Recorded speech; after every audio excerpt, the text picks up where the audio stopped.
Dia Lana, dia adalah seorang gadis yang lupa ingatan. Ia tak tahu atau lebih tepatnya dampak dari lupa ingatan yang menyebabkan ia lupa tentang keluarganya. Ia hanya tahu tempat yang kini ia tinggali adalah milik keluarganya yang ditemukan oleh polisi. Hari ini tanggal 16 September 2019 pukul 3 sore. Ia kini tengah sendirian duduk di salah satu bangku taman yang ada dekat rumahnya. Sudah menjadi kebiasaannya untuk duduk diam dan mengamati kerumunan yang ada di taman itu. Semenjak kedua orang tua dan adik satu-satunya meninggal akibat kecelakaan mobil 10 tahun lalu. Dan hanya dia seorang yang selamat dari kejadian waktu itu. Lalu, dia melihat adanya orang penjual cilok yang sedang lewat di taman itu. Ia tersenyum kecil, lalu berdiri beranjak menuju ke tempat penjual cilok. Ia memesan cilok dan hendak membayarnya. Namun, satuin saja sama punya saya, ucap seorang lelaki yang memberikan selembar uang berwarna biru kepada penjual cilok. Kembaliannya, A, kata si penjual cilok. Lelaki itu pun mengambil uang kembaliannya. Alana pun bingung, lalu berkata, "Ini saya ganti." Ternyata benar, ujar lelaki itu tanpa menghiraukan uang yang disodorkan oleh Alana. Alana yang sudah bingung, makin bingung dibuatnya. "Kenji Alaska, panggil aja Ken," katanya sambil menyodorkan tangan berniat mengajak perkenalan. "Alana," jawab Alana yang peka sambil membalas jabatan tangan lelaki itu. Dia Kenji Alaska, seorang lelaki yang tengah berusaha untuk mengembalikan ingatan Alana. Ia mengetahui seluk-beluk keluarga Alana. Ia adalah teman masa kecil Alana. "Soal uang, gak usah diganti," kata lelaki yang bernama Kenji Alaska. "Tapi, gak usah, oke?" Ucapan Alana pun terpotong oleh Ken. "Makasih," ucap Alana canggung. Siapa lelaki itu? Kenapa dia so asik, so kenal banget?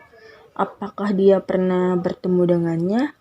Banyak pertanyaan yang melintas di pikirannya.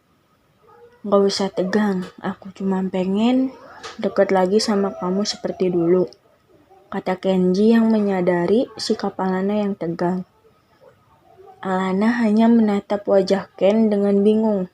Ia memiringkan kepalanya bertujuan untuk bertanya. "Kamu siapa?" tanya Alana.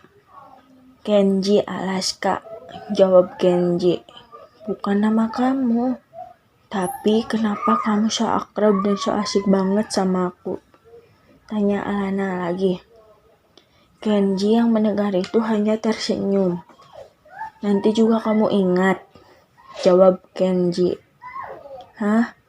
Alana bingung. Dia berusaha untuk mengingat yang mengakibatkan ia merasakan kepalanya sakit. Ia diam, menunduk, sambil memegang kepalanya dengan kedua tangannya. Ken yang melihat itu pun langsung berucap, "Gak usah dipaksa, nak," sambil mengelus kepala Alana. Alana hanya diam. Rasa sakit di kepalanya yang sedikit demi sedikit mereda pun mendongak, menatap wajah Ken yang tersenyum menenangkan. "Jangan dipaksakan. Nanti kalau waktunya telah tiba, kamu juga akan ingat. Jangan dipaksa, nanti sakit," ucap Kenji menenangkan. "Gak maksain sih, cuman penasaran aja gitu. Bisa-bisanya kamu main deketin perempuan gitu aja. Megang-megang tangan, ngusap-ngusap rambut, ngebayarin dengan mudah. Aneh banget jadi cowok," oceh Alana. Iya, maaf," jawab Ken yang masih setia mempertahankan senyumnya. "Ya udah, kalau gitu aku pulang dulu." Pamit Alana. "Pulang naik apa?" "Jalan kaki, lagian dekat dari sini dan gak perlu diantar," jawab Alana sambil melangkah pergi. Kenji hanya mengangguk dan tersenyum.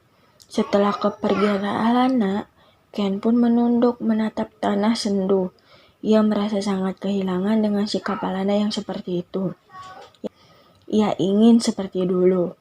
Andai dulu dia tak terlambat untuk memberitahu, mungkin sekarang Alana tak akan menjadi sebatang kara dan lupa ingatan. Ken menyesali apa yang terjadi dulu. Kejadian yang diakibatkan dari seseorang yang sangat membenci ayah Alana. Dan ia yang terlambat untuk menyelamatkan kejadian itu agar tidak terjadi. Malam pun datang. Kini Alana tengah duduk di kursi yang ada di balkon kamarnya. Ia membaca novel yang berjudul Bumi, karya Terelie. Dengan makanan ringan dan minuman kaleng yang ia bawa dari dapur. Dia juga menyalakan musik yang berjudul Pedih. Ia membuka buku dengan tenang, hingga di pertengahan buku, ia mulai bosan dengan ceritanya.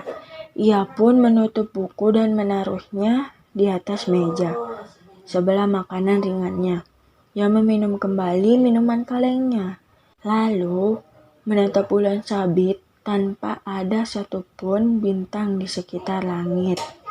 Hanya bulan sabit itu sendiri. Ia merenung, memikirkan bahwa posisi bulan sabit saat itu sama sepertinya, yang sendirian tanpa ada yang menemani satupun.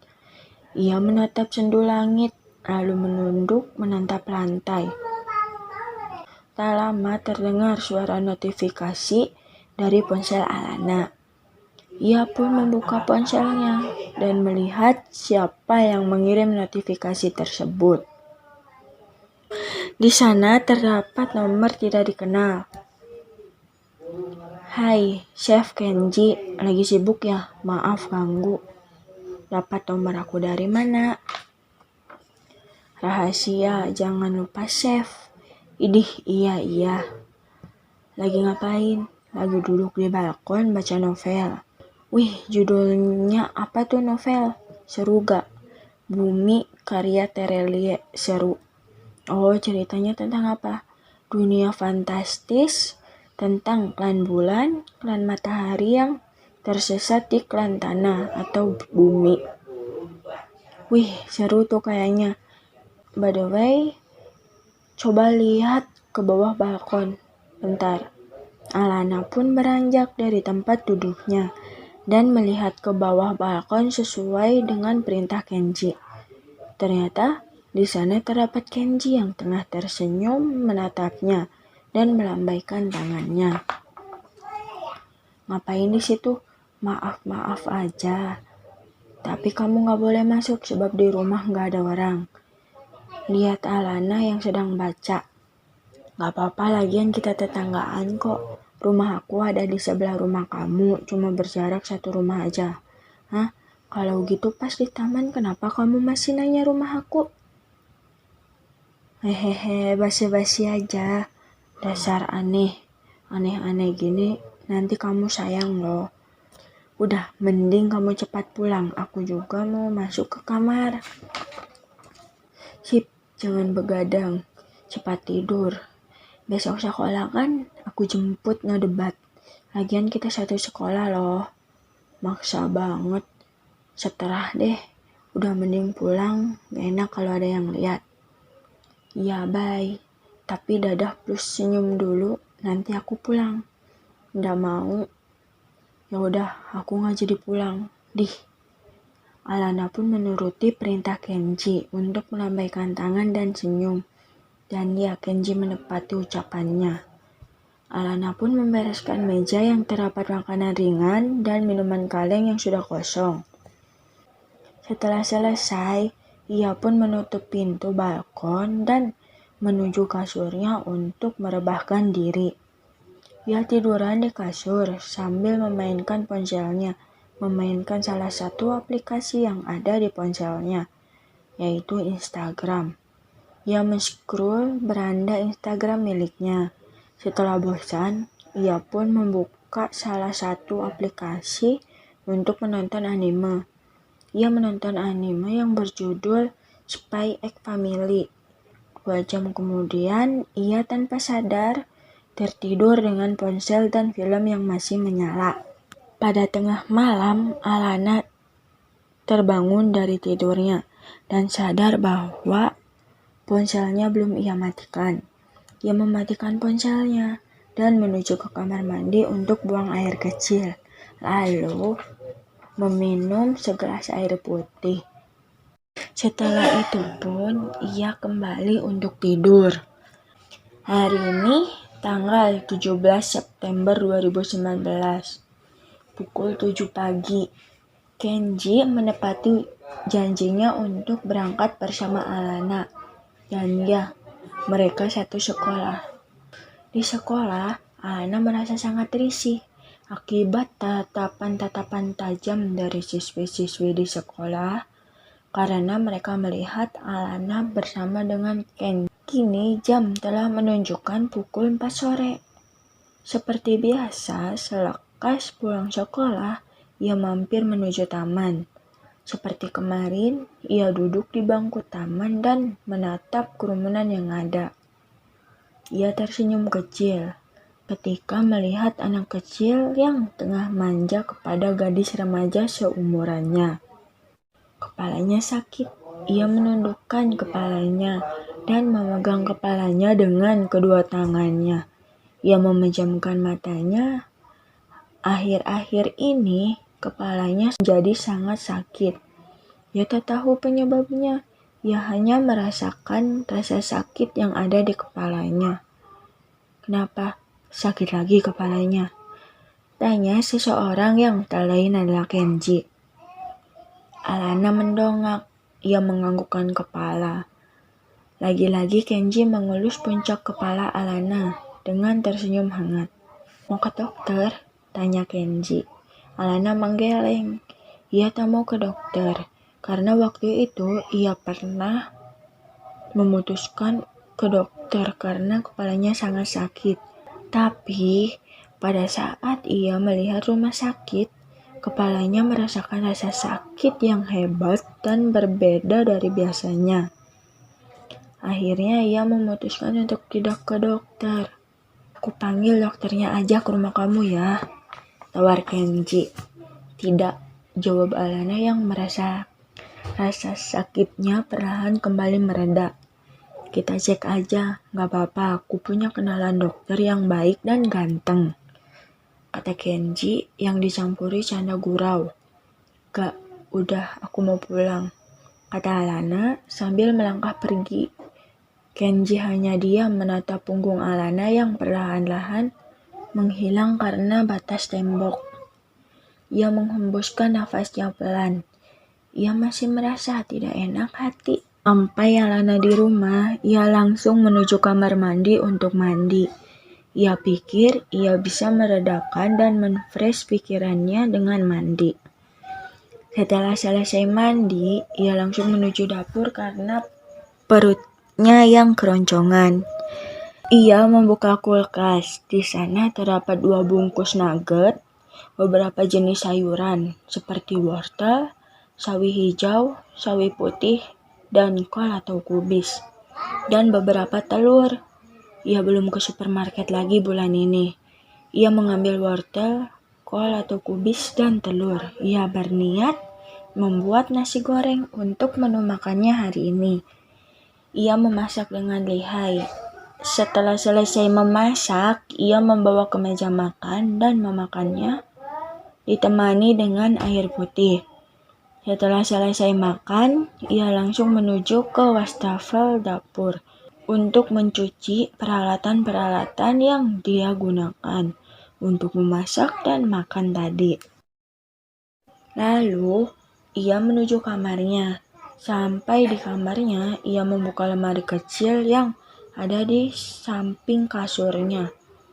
Di sana terdapat beberapa buku diari, namun ia tak tahu itu punya siapa saja. Ia hanya tahu kalau buku diari yang berwarna hitam adalah miliknya. Ia mengambil buku diari yang berwarna hitam dan pulpen. Lama tak menulis di buku ini ya. Beberapa minggu ke belakang ini, kepalaku merasakan rasa sakit yang sangat asing, apalagi waktu melihat rumah sakit. Kepalaku rasanya mau pecah.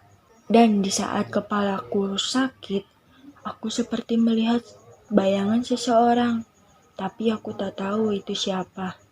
Bahkan terkadang aku melihat mobil yang tertabrak, pemakaman dan pertengkaran seseorang di kepalaku. Sampai-sampai aku terkadang bingung dengan diriku sendiri. Bel rumah Alana berbunyi. Alana yang mendengarnya pun langsung bergegas untuk menuju ke pintu, membuka pintunya, dan di sana terdapat Kenji dan seseorang yang berpakaian putih-putih. Lebih tepatnya dokter. Alana bingung. Ini dokter yang apa? Jawab Alana. Masuk-masuk, kata Alana yang teringat kalau ini masih di depan pintu. Alana membawa Kenji dan dokter itu duduk di kursi yang ada di ruang tamu. Ia langsung menuju dapur untuk mengambil minum dan makanan ringan yang ada di stoknya. Setelah itu, ia duduk di kursi yang kosong, tentunya dengan masih kebingungan. Ini pasien yang mau diperiksa. Alana, sebutkan keluhanmu, kata Kenji. Oh, belakangan ini saya sering sakit kepala, jawab Alana dengan sedikit linglung. Boleh ceritakan kenapa Anda bisa merasakan rasa sakit di kepala? Tanya dokter itu. Kalau saya tahu, dia nggak bakal bawa Anda ke sini, jawab Alana sambil melirik Kenji. Maksud saya, di saat rasa sakit itu melanda kepala Anda, apakah Anda seperti melihat sesuatu? Seperti bayangan, kata dokter itu. Bayangan seseorang, tapi saya tidak tahu mereka siapa, jawab Alana. Apakah kau pernah memeriksakan dirimu ke rumah sakit? Waktu itu pernah, saya ke rumah sakit, tapi nggak jadi masuk. Karena melihat rumah sakitnya saja, kepala saya sudah sakit banget. Di bayangan itu, apakah terdapat tragedi yang tidak kau ketahui? Alana mengangguk. Mobil tertabrak, pertengkaran, pemakaman, dan masih banyak lagi, jawab Alana yang memang mengingat bayangan itu. Dokter itu melanjutkan bertanya dan memeriksa Alana hingga waktu tengah menunjukkan pukul 8 malam. Dokter dan Kenji telah pulang. Kini Alana tengah merebahkan diri di atas kasurnya sambil memainkan ponselnya. Ia memikirkan kata-kata dokter tadi. Mungkin ingatan yang hilang sedikit demi sedikit telah kembali, meski hanya beberapa. Ia pusing memikirkannya, dan untuk menghindar dari rasa sakit di kepalanya, ia kembali menonton anime Spy X Family di ponselnya. Ia menonton animenya hingga pukul 1 dini hari. Ia tak bisa tidur. 30 menit kemudian, akhirnya Alana pun tertidur. Ia tertidur dengan ponselnya yang menyala. Keesokannya, pada pukul 1 siang, Alana tengah membereskan rumah karena hari Minggu. Setelah membereskan rumah, ia keluar mengambil motornya di garasi rumahnya dan mengendarainya di jalan raya dengan santai. Sesampai di supermarket di dekat rumahnya, ia memarkirkan motornya di tempat parkir yang kosong. Ia memasuki supermarket dengan langkah gontai. Ia mengambil beberapa bungkus nugget, beberapa jenis sayuran, beberapa jenis buah-buahan, makanan ringan, dan minuman kaleng. Setelah menurutnya sudah selesai, ia pun memutuskan untuk pulang. Ia mengendarai motornya dengan santai. Sampai di rumah, ia memasukkan kembali motornya ke garasi rumahnya. Ia membereskan barang-barang yang ia beli untuk stok di dapur. Lalu, ia membuka beberapa nugget dan menggorengnya. Setelah matang, ia membawa nugget dan minuman kalengnya ke kamarnya. Ia memakan makanannya sambil menonton anime di laptopnya. Setelah menghabiskan makanannya, ia pun membereskannya ke dapur. Mulai dari mencuci piring, lalu lanjut dengan mencuci baju. Setelah selesai semua, ia pun merebahkan diri di kasurnya sambil menonton animenya tadi. Malam pun datang bersama dengan hujan yang deras diiringi dengan gemuruh petir. Kini Alana tengah duduk di dekat jendela mengamati hujan dan kilat petir. 12 Oktober 2020. Hari berganti minggu, minggu berganti bulan, dan bulan berganti dengan tahun. Kini setahun telah dilewati oleh Alana dan Kenji. Alana yang masih lupa ingatan dan Kenji yang berusaha untuk mengembalikan ingatan Alana. Kini mereka tengah berada di taman biasanya, duduk di antara kehening yang melanda mereka berdua. Tak ada yang memecahkan kehening, hingga terdapat penjual cilok yang melewat. Mereka membeli cilok lalu duduk kembali di tempat mereka tadi. Nak, panggil Ken. Alana menengok dengan mulut mengunyah. Kalau kamu udah ingat, jangan berharap sama aku ya, kata Ken dengan tersenyum hangat. Maksudnya? Tanya Alana yang bingung. Tidak, sudah lanjutkan makanannya, jawab Ken dengan sedikit gelagapan. Kini malam pun datang. Alana tengah merebahkan diri di atas kasur. Ia sangat pusing. Kepalanya terasa lebih sakit dan berat daripada biasanya. Ia teringat bahwa lusa ada acara sekolah ke pantai. Ia bangun untuk mempersiapkannya. Menurutnya, lebih baik disibukkan oleh hal sepele daripada diam membuat kepalanya sakit. Hari ini, tanggal 14 Oktober 2020. Seluruh siswa-siswi yang ada di salah satu sekolah yang ada di Jakarta kini tengah menaiki bus untuk menuju ke pantai. Setelah sekian perjalanan, akhirnya mereka pun sampai di tempat tujuan. Malam pun datang. Kini Alana tengah duduk di sisi pantai, menikmati angin semilir. Hingga kepalanya terasa sangat sakit. Ia menunduk sambil memegang kepalanya. Di ingatannya terdapat beberapa bayangan-bayangan yang selama ini gelap di pikirannya menjadi terlihat sangat jelas. Flashback. Hari ini kita akan pergi ke pantai, ucap seorang pria paruh baya. Yeay, kita liburan, teriak anak kecil lelaki. Kakak gak mau ke pantai, kakak maunya di taman dekat rumah, rengek anak kecil perempuan. Hei, kali ini kita ikutin kemauan adikmu dulu ya. Kita ke pantai, jelas seorang wanita parubaya. Anak kecil perempuan itu menengok, melihat ekspresi dari anak kecil lelaki yang terlihat tersenyum memamerkan gusi dengan beberapa gigi kecilnya. Oke, liburan kali ini kita akan ke pantai, kata anak perempuan itu mengalah. Yeay, kakak mau, berarti kita akan ke pantai, kata anak lelaki itu antusias. Pria dan wanita parubaya itu memasukkan barang-barang yang akan dibawa ke bagasi mobil, sedangkan kedua anak kecil tadi duduk diam di dalam mobil. Mari kita berangkat, kata pria parubaya sambil memasuki mobil dan duduk di kursi pengemudi. Ia memasang sabuk pengaman. Berdoa dulu yuk sebelum berangkat, ujar seorang wanita parubaya. Mereka semua menuruti ucapan wanita parubaya itu. Pria parubaya menyalakan dan menjalankan mobilnya dengan tenang. Sepanjang jalan mereka bersenda gurau, membahas segala hal. Hingga Di jalan terdapat lampu merah.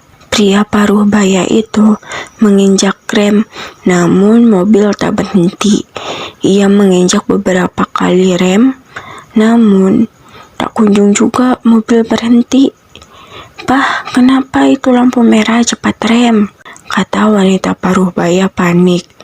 "Iya, ini sudah papa rem, Ma, tapi mobilnya nggak mau berhenti. Sepertinya remnya blong," jawab pria paruh baya itu sama paniknya. Masih sibuk dengan rem, membuat mereka tak sadar bahwa di depan mereka ada truk yang hampir menabrak mobil mereka. Wanita paruh baya itu dengan tergesa-gesa membuka pintu belakang dan mendorong anak sulung dan bungsunya. Kedua anak kecil yang terdorong itu terkejut, mengakibatkan mereka terlempar mengenai aspal. Sang anak perempuan pingsan karena kepalanya terbentur aspal, dan anak laki-laki tadi terdorong dengan sangat keras hingga kepalanya langsung terbentur aspal jalan dengan sangat keras. Selain itu, mobil yang tersisa wanita dan pria paruh baya itu terpental jauh dan mobilnya remuk. Seluruh pengendara di jalan itu panik, turun dari kendaraan masing-masing dan menelpon ambulans dan polisi. Ambulans dan polisi datang. Mereka sangat panik dan tergesa-gesa mengatasi kecelakaan itu. Banyak saksi pengendara yang berbicara. Di rumah sakit, para dokter dan suster tengah tergesa-gesa untuk merawat korban kecelakaan tadi. Setelah beberapa jam, dokter dan suster pun keluar untuk mencari anggota keluarga korban kecelakaan tadi. Namun, tak ada satupun yang mengetahuinya. Mereka menyatakan bahwa kedua orang paruh baya dan anak kecil lelaki itu meninggal dunia, dan anak kecil perempuan itu tengah kritis dan dapat dinyatakan akan lupa ingatan. Anak kecil lelaki yang bernama Kenji kini berlarian bersama kedua orang tuanya di lorong rumah sakit tempat di mana korban kecelakaan itu dirawat.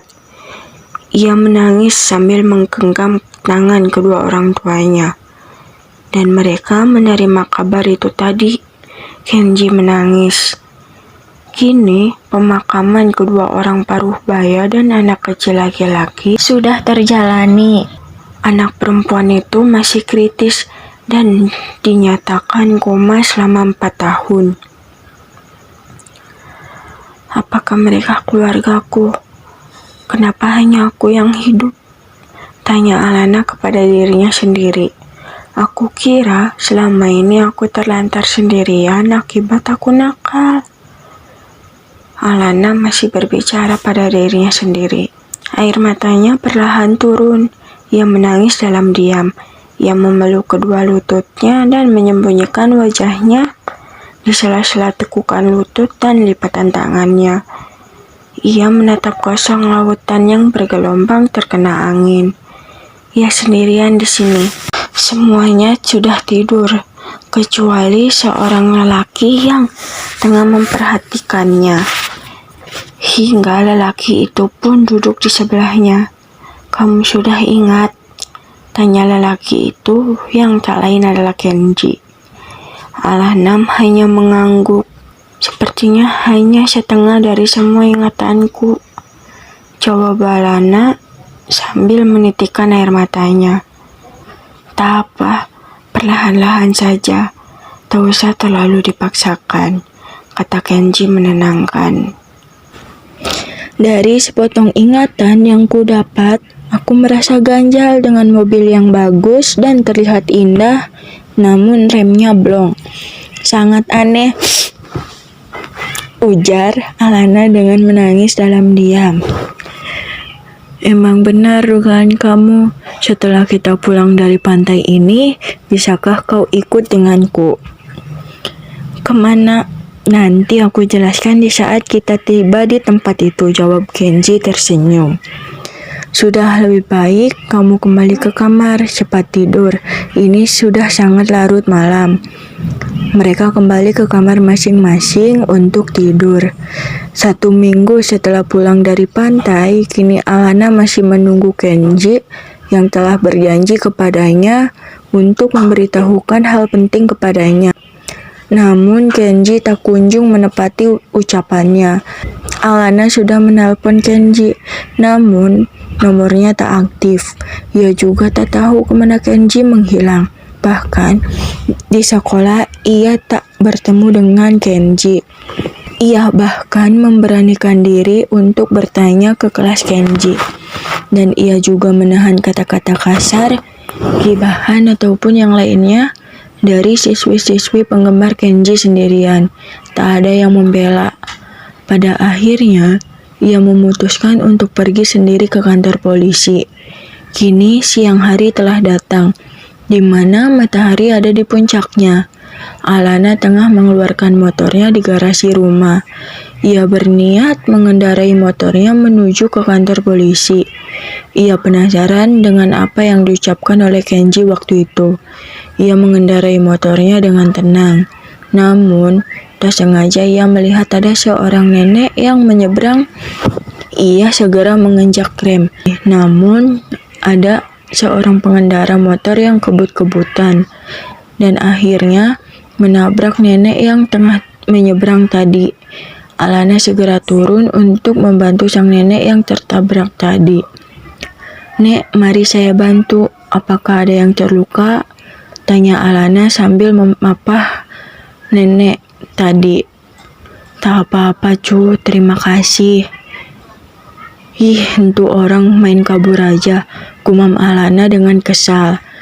"Tak apa-apa, cu. Tadi nenek yang kurang hati-hati dan tidak melihat kanan kiri sebelum menyeberang," jawab sang nenek dengan tenang sambil tersenyum. "Nenek mau kemana? Mau saya antar?" tanya Alana sambil tersenyum, berniat tak membahas soal seseorang yang menabrak nenek itu tadi. "Mau pulang, cu. Namun tak usah diantar. Sudah dekat kok. Tinggal menyeberang ke sana," jawab nenek tadi. "Yuk saya bantu menyeberang kalau begitu," kata Alana dengan sopan dan membantu nenek tadi. Alana tak hanya membantu menyeberang, namun ia juga mengantarkan nenek itu ke rumahnya. Setelah memastikan nenek-nenek tadi baik-baik saja, dia menyalakan gas motor dan mengendarainya menuju rumahnya. Ia memutuskan untuk pulang. Saat ia melihat jam tangan miliknya yang menunjukkan pukul 17.20 sore, hampir waktu untuk sholat maghrib datang. Sampai di rumah, ia langsung menuju kamarnya, menaruh kunci dan tas kecil yang ia bawa tadi, lalu menuju kamar mandi untuk mandi. Malam telah datang. Kini Alana tengah berdiam diri di kursi yang ada di balkon mengamati bulan dan bintang yang ada di langit dan memangku buku diarinya. Dia membuka buku diarinya, ia menuliskan sesuatu. Bulan tetap datang, meski ia tahu akan sendiri. Meski tahu, ia akan terasingkan. Meski tahu, ia sangatlah berbeda dari ribuan para bintang. Dia selalu datang, karena ia tahu kalau di dunia ini banyak yang menyukainya. Bulan berusaha memancarkan cahaya yang dipantulkan oleh matahari ke bulan, meski terkadang terhalang oleh para awan. Setelah menuliskan itu, ia membuka halaman baru dan lanjut menuliskan sesuatu lagi. Banyak orang yang suka bulan, banyak orang yang menanti bulan, namun banyak orang pula yang tidak suka terhadap matahari. Padahal tanpa matahari, dunia tak akan bersinar. Begitupun dengan bulan. Apakah orang-orang yang membenci matahari tak tahu mengenai hal itu? Matahari, dia selalu datang meski ia banyak dibenci oleh orang. Ia selalu menerangi walau tak diinginkan, dan terkadang tertutupi oleh tebalnya awan. Matahari memberi cahaya sunrise, matahari terbit yang cantik di pagi hari, dan cahaya Senja, matahari tenggelam di sore hari. Banyak yang menyukai senja namun tak menyukai matahari datang. Banyak penggemar senja yang menanti matahari tenggelam dan penggemar sunrise di pagi hari. Namun sayangnya matahari dibenci pada siang hari karena cahayanya yang terlalu terang dan panas. Ia membuka lembaran baru lagi. Semua fenomena alam itu kadang sama seperti kejadian yang dialami atau sikap dari manusia. Seperti senja, ia datang untuk mendapati harapan para penggemarnya. Ia datang hanya sekedar menyapa, lalu pergi. Namun, ia sangat menepati harapan para penggemarnya. Seperti seseorang yang sangat menepati janjinya. Meski sekedar menyapa, namun ia menepati janjinya untuk kembali. Malam banyak yang menanti bulan. Bulan selalu datang, kecuali pada saat kabut awan tebal yang bisa menutupinya. Ia cantik, ia selalu datang menemani seseorang yang tenggelam pada kesepian. Ia datang meski tak ada bintang yang mau menemaninya. Tidak ada satupun bintang yang bersinar. Bagai seseorang yang telah menemukan pasangan yang tepat, ia selalu berusaha menerangi agar tidak kegelapan di hubungannya. Pada dini hari, mungkin banyak yang matahari terbit. Di dini hari, sore hari, pada saat sunrise dan sunset datang matahari sangatlah dinantikan oleh banyak orang. Namun, di siang hari ia dibenci karena cahayanya yang panas dan terlalu menerangi. Ia hebat. Ia datang meski banyak yang membencinya, walau tanpa ada satupun kesalahan. Seperti seseorang yang banyak disukai oleh orang, namun ia dibenci oleh orang yang ia sukai. Padahal ia sudah berusaha menerangi agar orang yang ia cintai itu tidak merasakan gelapnya sepi, namun tetap saja dibenci. Banyak yang menggemari hujan, banyak yang bermain dengannya, namun banyak juga yang setelah bermain dengannya langsung jatuh sakit. Begitu pula yang membenci hujan karena akibat akhir yang disebabkan oleh hujan tersebut.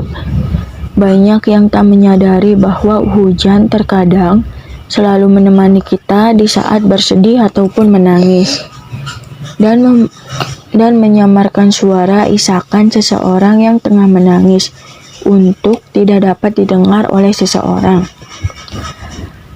Seperti seseorang yang suka memberikan kata-kata manis dan menyuruh orang lain berteduh saat hujan, ataupun menjadi payung untuk orang lain di saat hujan. Namun, kata-kata manis itu menjadi pahit seiring waktu berjalan. Dan dengan seiring waktunya berjalan pun, payung dan tempat berteduh tadi tiba-tiba menjadi hujan yang sangat deras, berujung sangat menyakitkan. Pelangi, ia datang meski hanya sesaat. Bahkan, ia terkadang lupa bagaimana cara untuk kembali. Ia pernah tak kembali tahun-tahun, padahal banyak peminatnya.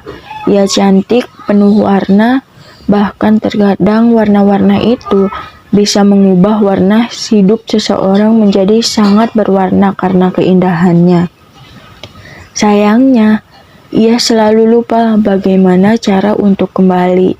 Sekali datang hanya sesaat dan kembali dengan waktu yang lama. Seperti seseorang yang memberi janji yang manis, namun ia tak bisa menepati janjinya. Ia hilang tanpa arah, tertelan oleh janji yang ia buat, dan membuat orang lain menunggu tanpa kepastian. Ia tak menepati janjinya, entah karena ia tak tahu bagaimana caranya untuk menepati janjinya, ataupun memang ia sudah tak mau menepati janji lamanya dan menginginkan yang baru. Angin ia menyejukkan, namun ia sama halnya seperti hujan, dapat berujung sakit. Setelah menuliskan banyak kata di buku diarinya, ia menutup buku itu dan memutuskan untuk masuk ke dalam kamarnya karena cuaca di luar semakin dingin menusuk kulit. Setelah di kamar, ia membereskan buku diarinya dan merebahkan diri ke kasur memainkan ponselnya. Ia bosan memainkan ponselnya, lalu ia menaruh ponselnya dan menatap langit-langit kamar. Pikirannya berkecamuk menjadi satu. Ia berguling-guling di atas kasur, siapa tahu pikirannya menjadi tenang. Setelah berguling-guling di atas kasur, malah makin ruwet. Flashback. Hai, nama kamu siapa? Sapa seorang anak lelaki. Alana, kalau kamu Alaska, jawab anak lelaki itu. Mereka bermain hingga larut malam. Tak terasa mereka telah 2 tahun menjadi teman bermain bersama. Hai, hari ini aku akan liburan ke pantai. Kamu mau ikut tidak? Tawar Alana. Tidak, aku juga diajak papa untuk ke rumah nenek, jawab Kenji. Ya udah deh, kata Alana kecewa. Tapi kalau aku tidak kembali, bolehkah kita bertemu lagi? Meski hanya sekali. Meski hanya sebagai teman yang asing, aku janji akan menjadikan seperti sekarang. Dan bahkan aku ingin menikahimu suatu saat nanti. Aku janji aku akan kembali dari rumah nenekku dan akan menikahimu ketika kita dewasa dan bersatu, lanjut Kenji. Janji? Tanya Alana sambil mengelurkan jari kelingking. Kenji membalas jari kelingking Alana dan menyatukan. Janji, lalu mengeluarkan sesuatu dari sakunya. Cincin berwarna perak. Ukurannya bisa disesuaikan ukuran jarinya. 3 tahun berlalu, Alana masih menunggu Kenji. Ia ingin menagih janji-janji yang Kenji berikan kepadanya. Semenjak kejadian di pantai, Kenji menghilang tanpa jejak. Bahkan waktu di sekolah, ia mendengar bahwa Kenji telah berpindah ke luar negeri. Ia menunggu dengan sabar. Ia selalu memikirkan ingatan yang kembali 3 tahun lalu, entah dari kecelakaan atau kenangan masa kecil dengan Kenji. Ia sangat penasaran. Ia sangat menunggu semua janji Kenji ditepati. 1 tahun berlalu. Kenji datang menemui Alana di taman. Ia berkata, "Maaf, aku tak bisa menepati semua janjiku. Dan kini aku akan pergi dan kemungkinan tak akan kembali. Dan kemungkinan akan menikah bulan depan di Amerika. Lalu, maaf aku tak bisa mengundangmu. Aku pergi, maaf." Semua harapan, semua usaha, semua yang ia lakukan selama ini sia-sia. Ia menangis di sebelah kasur memeluk kakinya. Ia membakar beberapa album foto yang ia temukan di kotak berwarna biru.